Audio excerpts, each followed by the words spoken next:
Hey everyone, welcome to my video. Today I'm diving into one of my all-time favorite games, Dark Deception. Now, I'm gonna be real with you guys. I originally just wanted to play this to show my classmates what I typically play. I've been obsessed with this game ever since I saw YouTubers like Corey Kenshin and Super Horror Bro play it. But the more I thought about it, the more I realized Dark Deception actually fits perfectly with one of the concepts we've been discussing in class, which is game design and failure. So in this stream, I'll not only be running from a terrifying girl with arms that remind me of the janitor from Little Nightmares, but I'll also be talking about how this game reflects some bigger ideas, like what it means for a game to be quote-unquote broken, and how constant updates play into the gaming experience.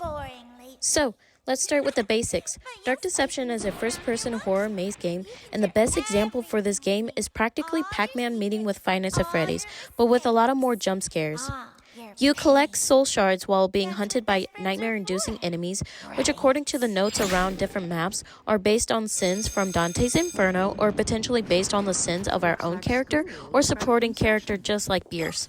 Still don't know as this game is still being updated, which we're going to talk about that more later. This game feels really polished now, however, it wasn't always like this. I really like to research on video games that I enjoy watching or playing and see how they were when it was first released.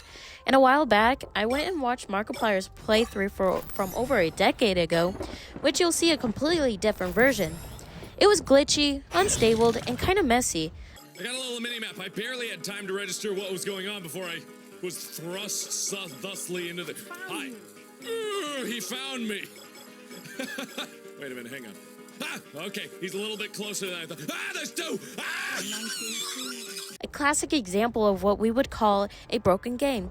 Not because it wasn't fun, but because it didn't quite meet the expectations it set for players at the time. Bugs, simple designs, and poor refinement really held it back. Even then, some players, including myself, have discovered a few minor glitches with this game. Spoiler alert, but this gameplay itself will have one glitch when Agatha, the creepy girl, is actually in a T-pose, showing that there could still be glitches from time to time. But here's the thing, Dark Deception is also a perfect case of something we talked about in class, perpetual beta. The developers, Glowstick Entertainment, released the game in chapters rather than releasing the whole game. Each chapter added new levels, enemies, and mechanics. This episodic release meant the game was technically unfinished for years, and in some ways still is. Additionally, every chapter had to be paid. The first chapter was free considering that it was a demo, allowing players to see if they want to continue with the game, and every now and then, the players would have a very funny reaction, such as Corey Kenshin when he realized that Chapter 2 you had to pay instead of having it for free. Isn't Chapter 2 out? Bro, what? Why my Chapter 2 not out? Chapter 2, $5.03? No.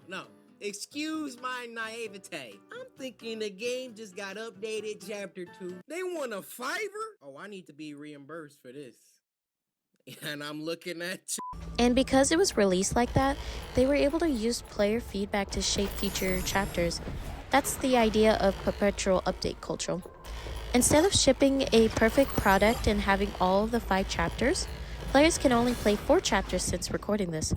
Glowstick Entertainment can lean into community responses, patch bugs, added new features, and even redesign enemies. Throughout the time when we didn't have Chapter 3 or Chapter 4, Glowstick released sketches and background images of how the enemies were going to look like, for example, the Joy Joy Gang or even Mama Bear.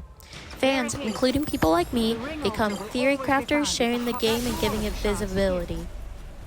This cycle of release, feedback, update is how they navigated failure without losing their audience.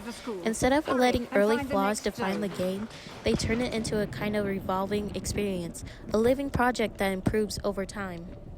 So yeah, as you can see, Dark Deception is far from just being a simple horror maze game. It's this constantly evolving, chaotic blend of fear, failure, and surprisingly smart design. Whether it's glitching T-posing Agatha or a level that had me screaming into my mic, this game keeps me coming back, not just because I want to survive, but because I want to understand it. Glowstick Entertainment has really embraced that perpetual beta model, and honestly, it works. The game keeps changing, and so does how I play it.